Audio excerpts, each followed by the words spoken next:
CEAP, Centro Espírita Altivo Panfiro. Uma casa de amor. Boa noite aos nossos ouvintes. Que Jesus abençoe a nossa noite de estudos.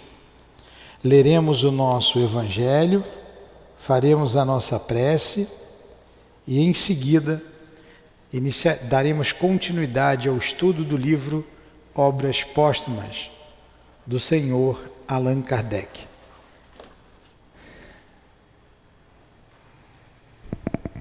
Capítulo 5. Bem-aventurados aflitos. O item 3. Justiça das aflições. Só na vida futura podem se realizar as compensações que Jesus promete aos aflitos da terra, sem a certeza do futuro. Essas máximas seriam um contrassenso, mas ainda seria um engodo. Mesmo com essa certeza, dificilmente se compreende a utilidade do sofrimento para ser feliz. Dizem, para ver mais mérito, mas então se pergunta, por que uns sofrem mais que os outros? Por que uns nascem na miséria e outros na opulência, sem nada haverem feito para justificar essa posição? Por que uns não são bem-sucedidos em nada, enquanto que para outros tudo parece sorrir? Porém, o que se compreende ainda menos é ver os bens e os males tão desigualmente partilhados entre os vícios e a virtude. É ver os homens virtuosos sofrerem ao lado de perversos que prosperam. A fé no futuro pode consolar e inspirar paciência, mas não explica essas anomalias que parecem desmentir a justiça de Deus. Entretanto, desde que se admite Deus, não se pode concebê-lo sem o infinito das suas perfeições. Ele deve ser todo poder, todo justiça, todo bondade. Sem isso não seria Deus. Se Deus é soberanamente bom e justo, não pode agir por capricho, nem com parcialidade. As vicissitudes da vida têm, pois, uma causa, e visto que Deus é justo, essa causa deve ser justa. Eis do que cada um deve se compenetrar pelos ensinamentos de Jesus. Deus permitiu que os homens viessem a compreender essa causa.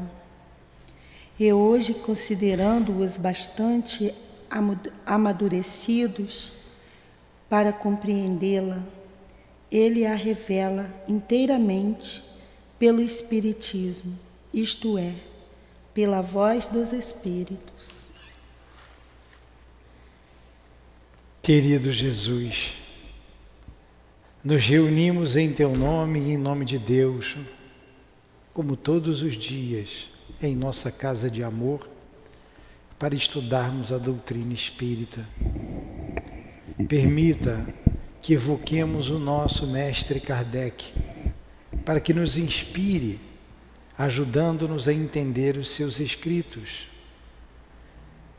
que depois da sua morte foram publicados.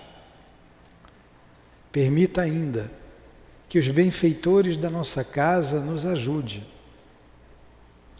nos dê o fogo sagrado que nos anima, nos dê força, nos proteja e nos ampare.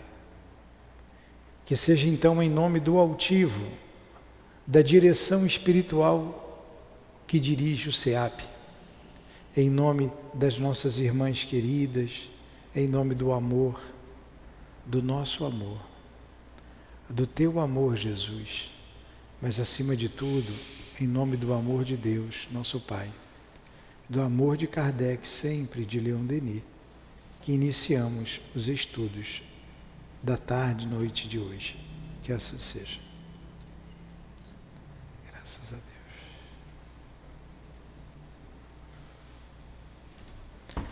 Então vamos lá.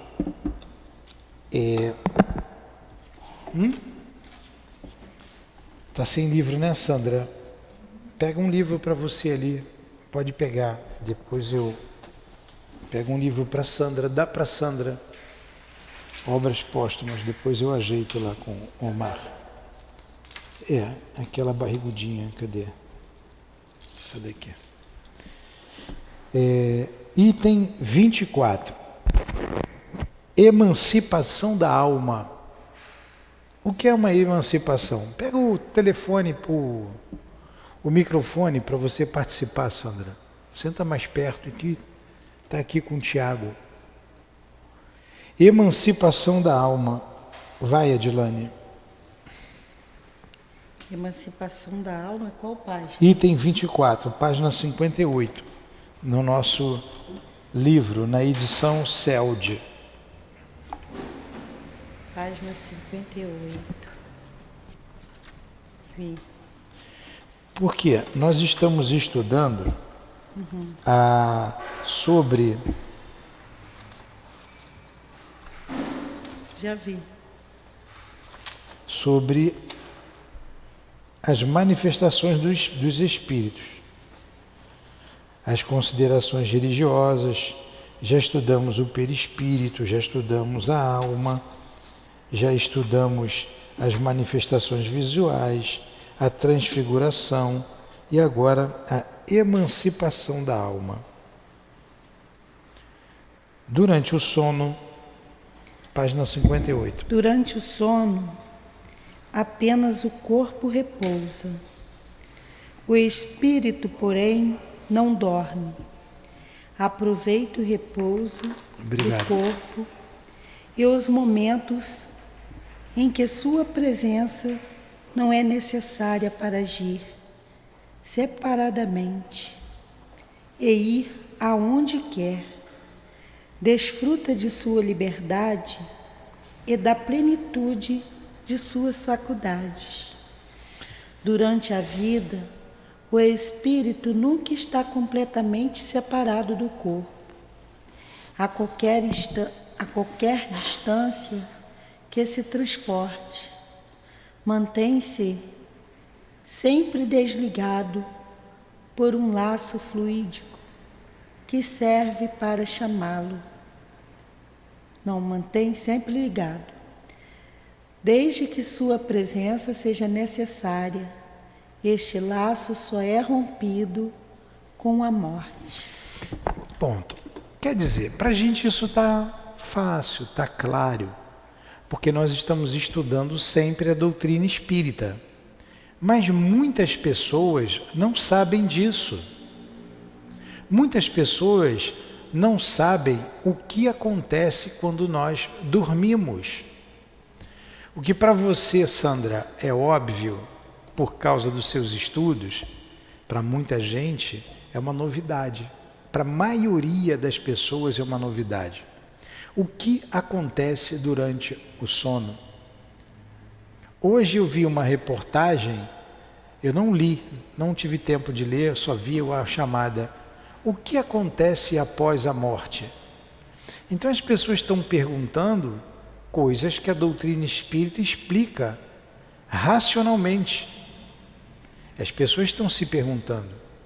Muita gente não sabe o que acontece depois da morte. O sono de cada dia é uma antecipação dos lugares que nós iremos quando morrermos.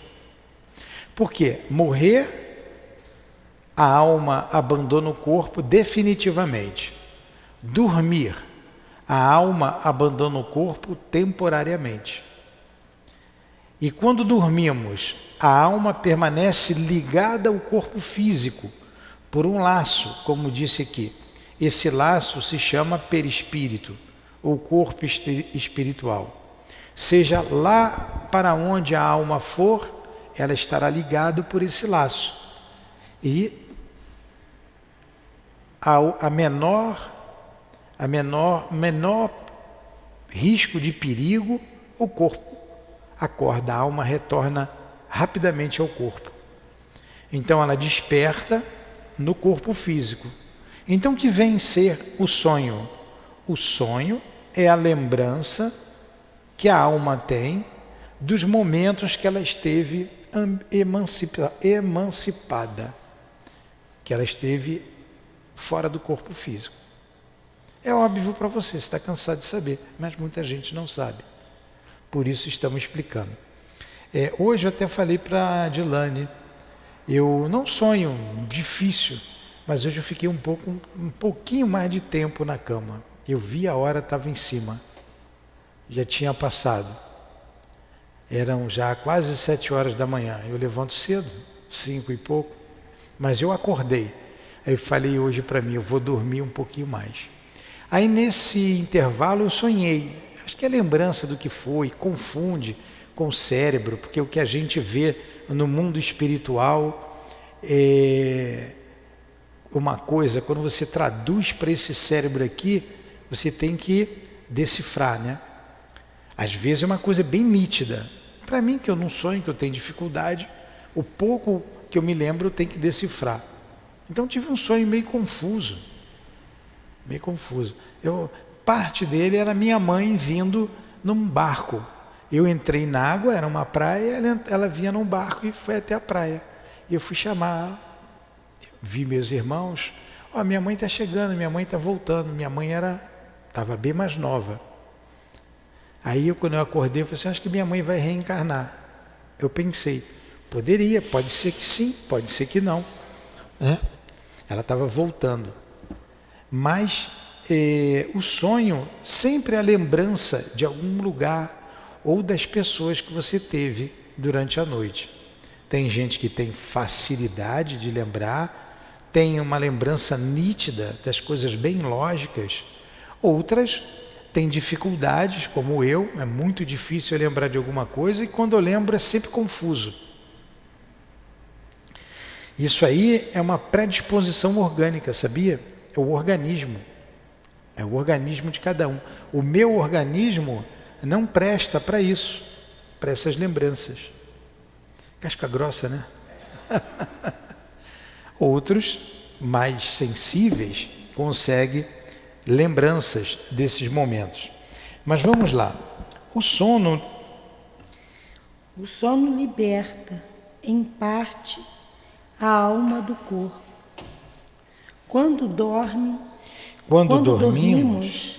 estamos momentaneamente no estado em que nos encontramos, de uma maneira fixa.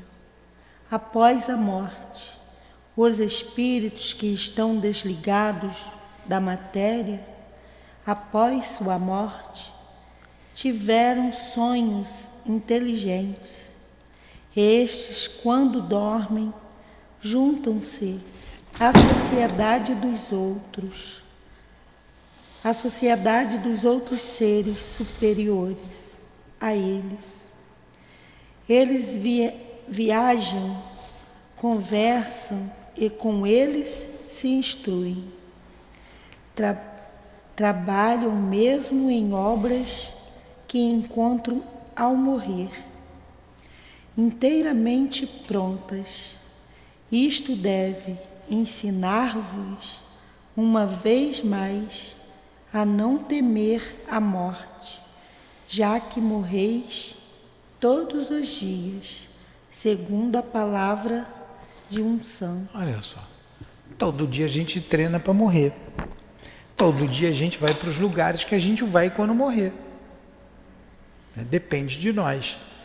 Para onde que a gente vai quando dorme? A gente vai para onde a gente gosta de ir. Os sensuais vão buscar sensualidade. Os viciados vão buscar seus vícios. Os santos, os bons, os homens bons, vão buscar bondade. Os caridosos vão buscar trabalho na caridade. E assim por diante.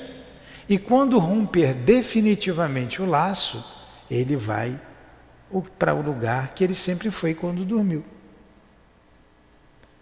Os indiferentes irão encontrar indiferença. Aí é necessário prece por eles, para que eles sejam ajudados. Como diz a rainha de França, orem por aqueles que não alcançaram o reino dos céus. Né? Ela viveu uma vida de luxo, de riqueza, de poder. Desencarnou, não encontrou nada disso. Encontrou pessoas que estavam bem abaixo dela socialmente, numa situação bem melhor do que a dela. E ela diz, que humilhação, que humilhação. Quem melhor do que eu pode explicar essas palavras de Jesus? Meu reino não é deste mundo, né? Porque o reino de Jesus não foi o reino de Pilatos, não foi o reino de César. O reino da rainha de França foi o reino de Pilatos, o reino de César. E ela se decepcionou. Mas pelo que ela escreve, ela se arrependeu, ela foi acolhida no mundo espiritual, dá para se ver que é um espírito inteligente, também senão não seria uma rainha, né? Bem inteligente, inteligentíssimo, escreve essa bela mensagem. Essa bela mensagem. É o que ele está dizendo aqui. Então, ela foi justamente para os lugares que ela ia quando dormia todos os dias. Deve ter passado um período de perturbação no mundo espiritual, se sentiu humilhada, né? Porque sempre foi rainha, e depois caiu em si. Deve ter retornado aí pela terra, tido uma vida obscura, né? Simples, desconhecida de todos, e com certeza trabalhando para poder vencer a si mesmo. Vamos lá. Continua, Dilane. Isto para os espíritos elevados, mais para a massa dos homens que na morte devem permanecer longas horas nessa perturbação, nessa incerteza da qual vos falaram, este vão, ora nos mundos inferiores à terra, onde antigas afeições os chamam, ora vão buscar doutrinas, ora vão procurar prazeres, talvez mais baixos do que os que tem aqui. Ah, sim. Vão buscar doutrinas ainda mais vis, mais ignóbeis, mais nefastas, que as que professam entre vós. É o que engendra a simpatia na terra, não é outra coisa senão esse fato de que se sente próximo ao despertar pelo coração daqueles com quem acabamos de passar 8 a 9 horas de felicidade ou de prazer, o que explica também essas antipatias invencíveis que se sabe no fundo do coração que essas pessoas têm uma outra consciência diferente da nossa, porque as conhecemos sem tê-las visto com os olhos.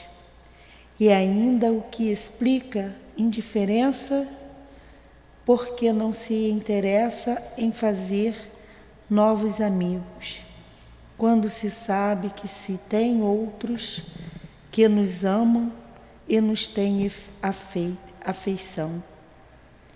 Numa palavra, o sono influi mais do que imaginais na vossa vida. Então vamos lá, vamos pegar a última frase. O sono influi mais do que imaginais na vossa vida. Por quê? Porque a gente vai para onde a gente vai todo dia, quando morrer. Quando morrer, vamos para os lugares que vamos todos os dias que dormimos. Na primeira frase ali, ele diz que a massa dos homens que na morte devem permanecer longas horas na perturbação, né? Não sabe o que aconteceu com eles. E ficam nessa incerteza e vão para mundos inferiores. Quer perguntar alguma coisa, Sandra?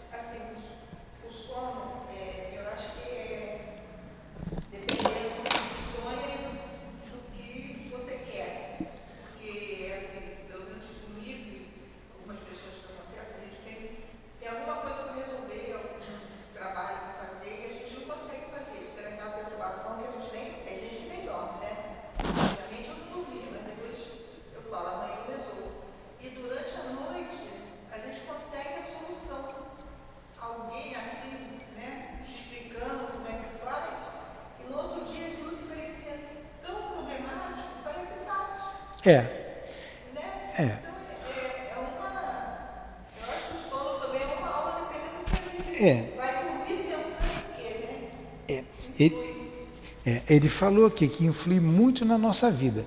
Você vai adquirir um bem caro, uma casa, um carro. Você não chega na loja e compra. Você não chega ali e compra de uma hora para outra. Você quer comprar uma casa, você pode comprar. Você quer comprar um carro, você pode comprar. E você vai pensar, porque é um bem caro. Não é como você vai na feira e compra uma dúzia de banana. Mesmo uma dúzia de banana você escolhe. Você vai olhando as barracas, eu quero essa banana, não é? Aí você leva para casa. Ali dá para rapidamente você decidir. Porque é um preço razoável e você foi para comprar banana. Agora, você vai comprar uma casa, não é um preço barato, é caro. Às vezes é a nossa vida que está ali. Então, nada melhor do que 1, 2, 3, 4 noites de sono para você pensar, para você resolver alguns problemas. Então, o sono influencia muito mais do que pensamos em nossa vida. Por isso, a gente resolve muita coisa que precisamos resolver e quando não temos grandes preocupações, a gente vem para os trabalhos no mundo espiritual. Agora, o indiferente vai para lugares ermos, fica dentro de casa. Os viciosos, como nós já falamos, vão buscar vícios ainda mais vis. Cada um vai procurar aquilo que lhe mais apetece, aquilo que ele mais quer. Isso influencia o sono em nossas vidas e influi também na vida espiritual depois, quando morrermos. É isso aí. Alguma coisa, Dilane? Não, foi mesmo. E ele diz mais uma coisa interessante. O que engendra simpatia na Terra não é outra coisa senão esse fato de que se sente próximo ao despertar pelo coração daqueles com quem acabamos de passar 8 a 9 horas de felicidade ou prazer. Aí a gente encontra simpatias na Terra. Eu acordo todo dia com muita saudade da minha esposa. Significa que eu sempre estou com ela. O que explica também essas antipatias invencíveis, que se sabe no fundo do coração que essas pessoas têm uma nova consciência, diferente da nossa, porque a conhecemos sem tê-las visto com os olhos. Então, no mundo espiritual, a gente vê a realidade de cada um e a gente se simpatiza ou se antipatiza. Quando nos encontramos aqui no corpo físico, a gente vai sentir essa simpatia ou essa aversão pela pessoa. Não é? É isso aí. É simples de entender a doutrina espírita, não tem mistério algum. É só você entender que a vida não acaba com o corpo, que você é algo mais do que corpo físico. Esse algo mais é a alma, ou espírito. E daí abre-se um leque de observações. Para onde eu vou, o que eu vou fazer lá, como é que é o lado de lá. Tudo isso. E tudo isso a gente encontra respostas racionais na doutrina espírita. Vamos lá, Dilane. Por efeito do sono, os espíritos encarnados estão sempre em relação com o mundo dos espíritos. E é isso que faz com que os espíritos superiores consintam, sem muita repulsão, a encarnar entre vós. Claro, os espíritos superiores consentem reencarnar entre nós, porque eles sabem que vai ter algumas horas do dia no mundo de onde ele veio. Ele volta para o mundo espiritual, ele vai ter com aquelas almas ou aqueles espíritos que ele ama, ele vai retemperar a sua alma ali. Deus quis que, durante seu contato com o vício, pudessem ir retemperar-se na fonte do bem para não falirem eles próprios, eles que vinham instruir os outros. Então esses espíritos bondosos saem do corpo durante o sono e vão se retemperar, como ele disse ali, né? Vai estar entre os bons, buscar forças para que eles não venham falir. Porque se não são espíritos superiores, espíritos puros, ele pode falir. Qualquer um de nós pode cair. E aí você toma a decisão, você precisa orar e ir para lugares bons. Ali você vai retemperar a alma, quer dizer, fortalecer a tua alma, para no dia seguinte você ter uma jornada equilibrada na relação com as pessoas.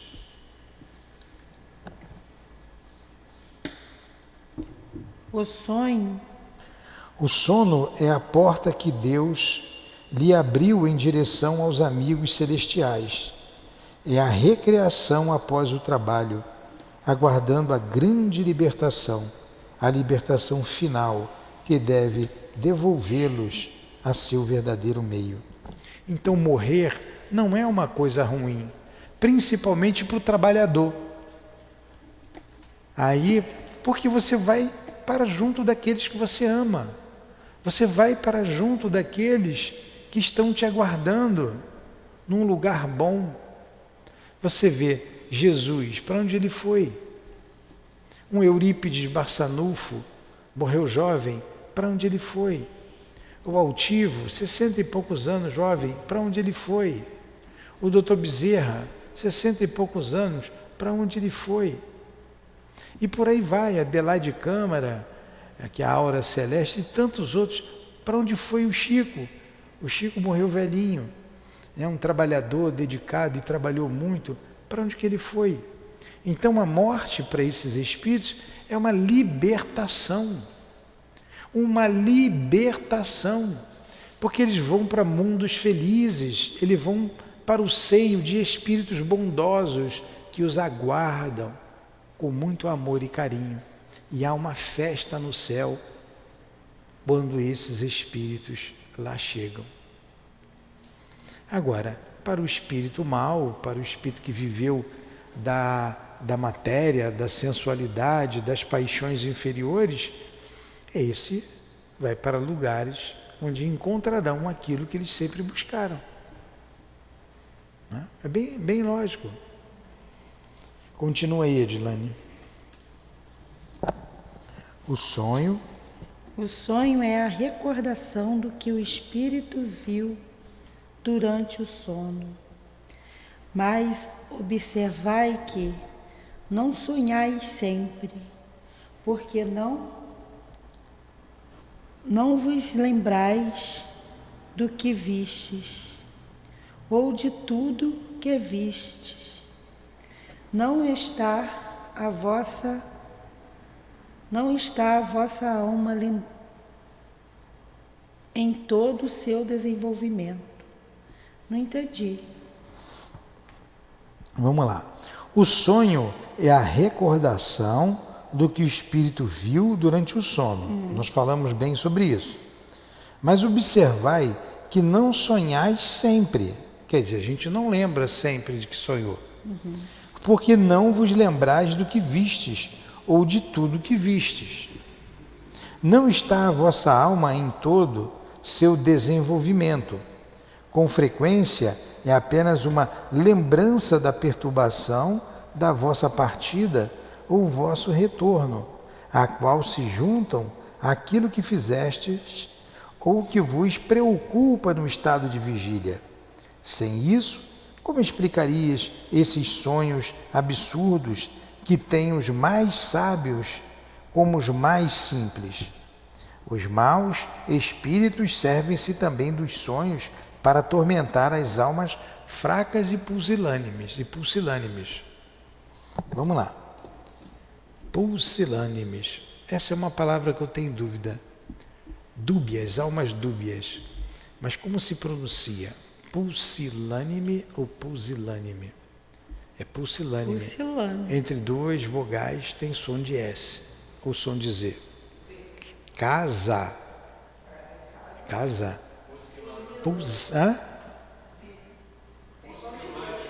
Pusilâmine.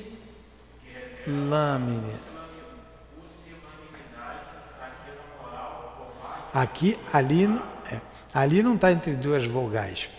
P-U-L. Pusilânime. P-U-S-I. Mas antes do U tem uma regrinha. Não é Z, é som de S. Pusilânime. Tá? Conseguiu ver aí? Pusilânime? Dúbia. Eu guardei essa palavra por causa do Divaldo.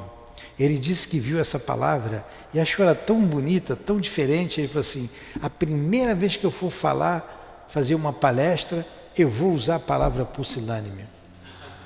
Aí ele disse que falou: Jesus, com seus lábios pusilânimes. Aí eu nunca mais esqueci quando ele falou isso.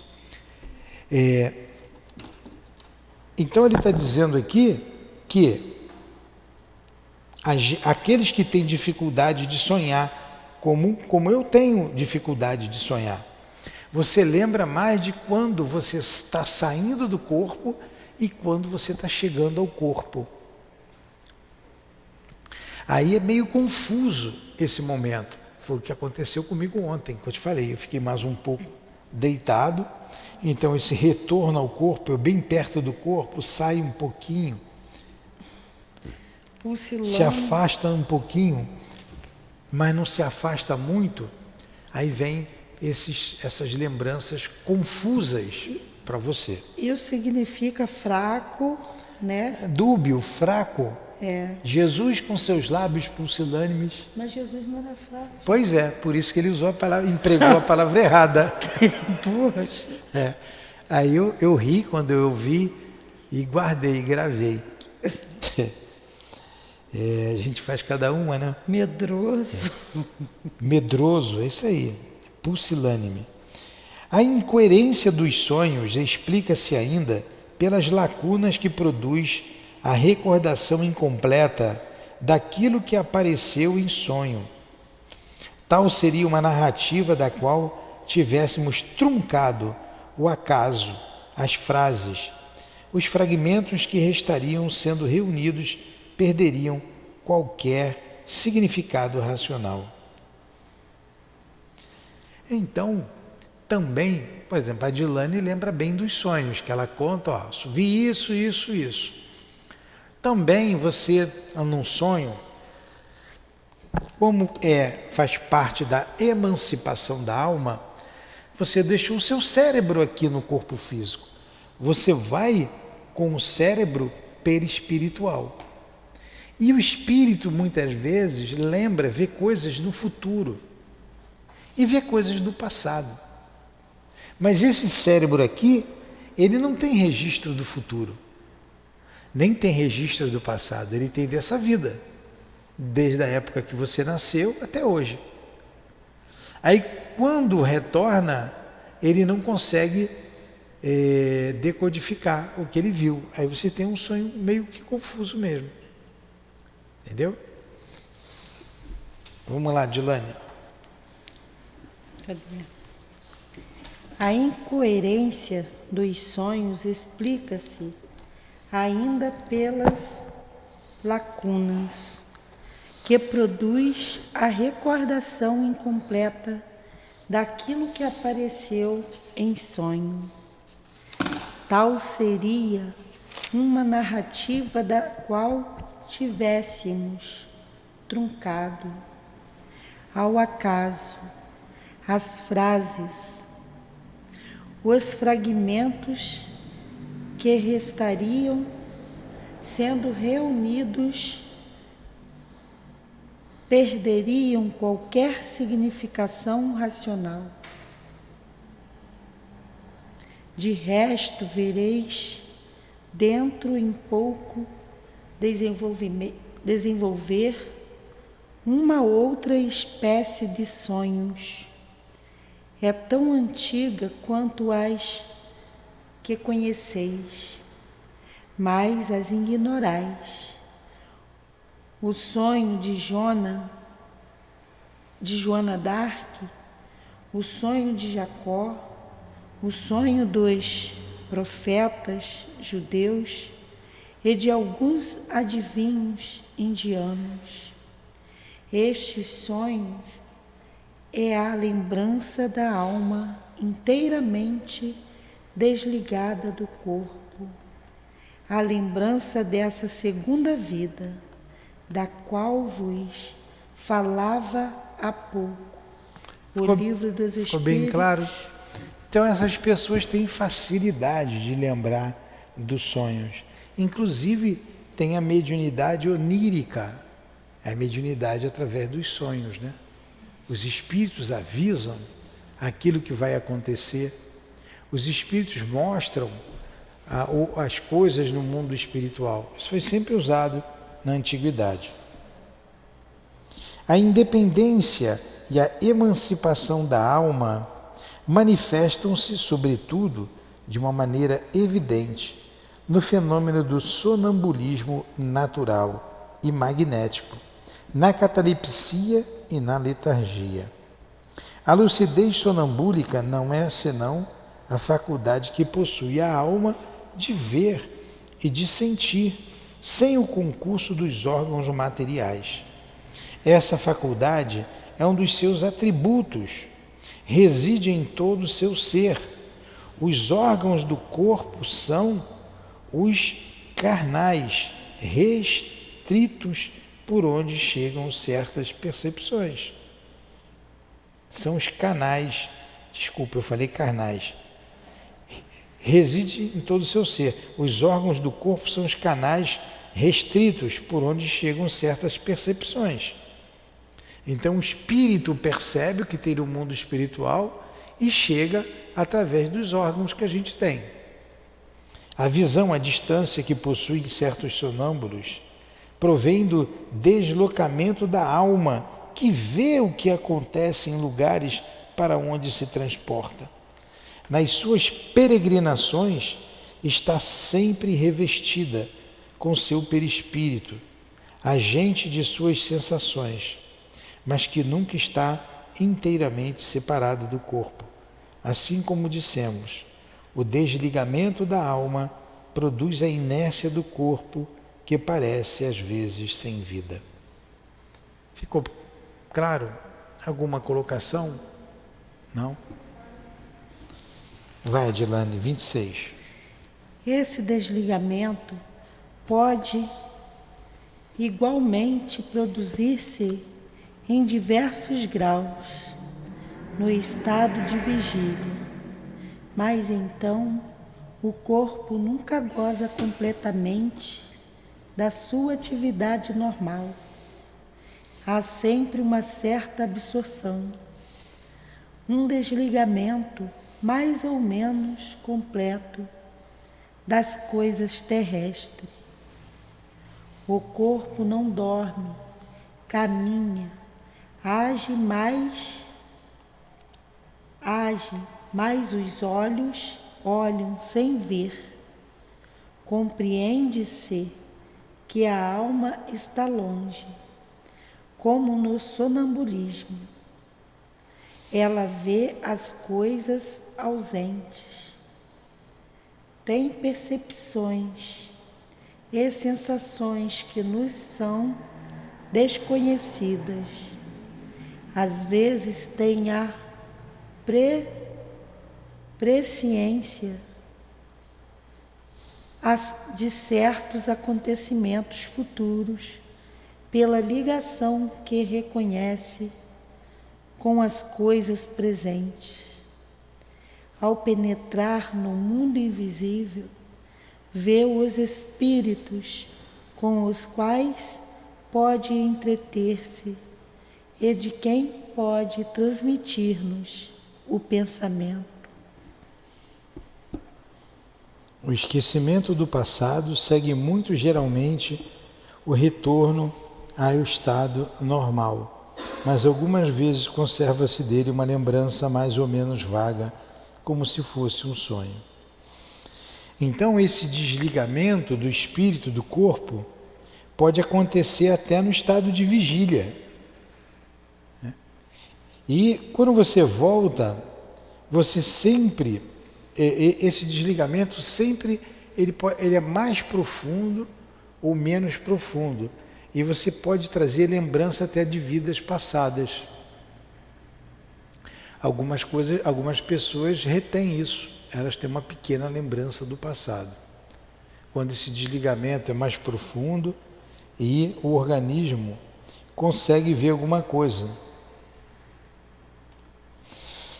Aí ele fala do sonambulismo, que tem presciência do futuro, porque é a alma que está vendo, não é o corpo. Né? E também coisas do passado, coisas do presente e coisas do passado. E ao acordar, às vezes a alma, o homem encarnado, ele lembra de alguma coisa do seu passado. Número 27. A emancipação da alma amortece às vezes as sensações físicas, a ponto de produzir uma verdadeira sensibilidade. Insensibilidade. Que nos momentos de exaltação pode fazer suportar com indiferença as mais vivas dores.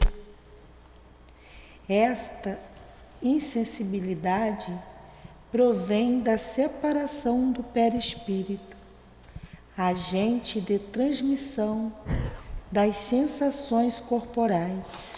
Coisa interessante isso, né? A pessoa não sente nem dores. Eu costumo dormir eu esqueço quase sempre a porta aberta. Aí a minha filha vai, porque vai lá alguém, eles entram lá. Em casa, a porta fica aberta. Mas também eles têm a chave. Aí ela disse que foi lá em casa. E eu estava dormindo. Ela, papai, eu chamei, eu te balancei. Eu chamei. E você nem estava roncando, estava dormindo profundamente. Eu falei, eu acho que eu tenho um sono leve à beça. Então, olha só, o corpo ficou insensível. Ele ficou insensível.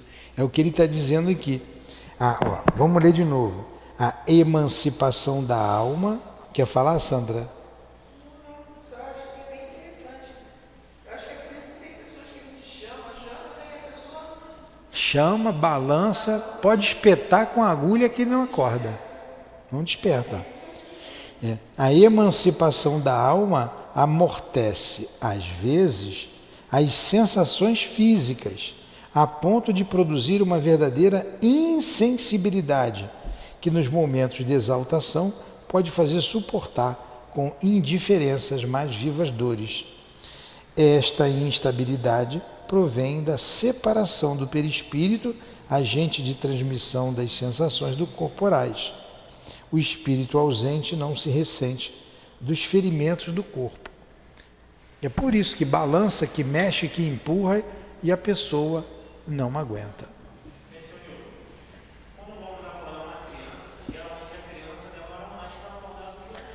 Tá longe, nem escuta.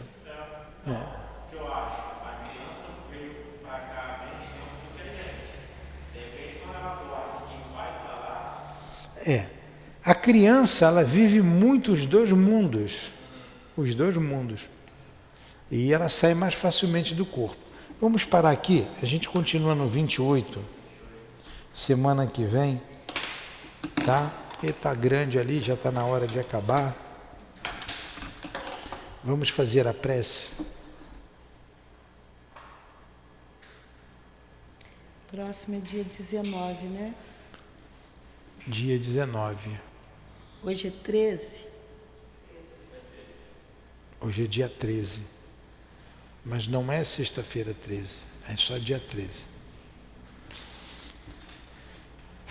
Obrigado, Senhor, pela tarde, noite de estudos. Obrigado, Allan Kardec. Obrigado aos amigos queridos desta casa, que tanto nos sustentam, que tanto nos amam. Obrigado. Deus abençoe vocês. E Deus abençoe a nós também o nosso esforço. Que possamos todas as noites, e nesta principalmente, retemperar a nossa alma no seio da espiritualidade amiga desta casa, angariando ânimos e forças para viver a vigília com equilíbrio, com serenidade, com fé, com esperança.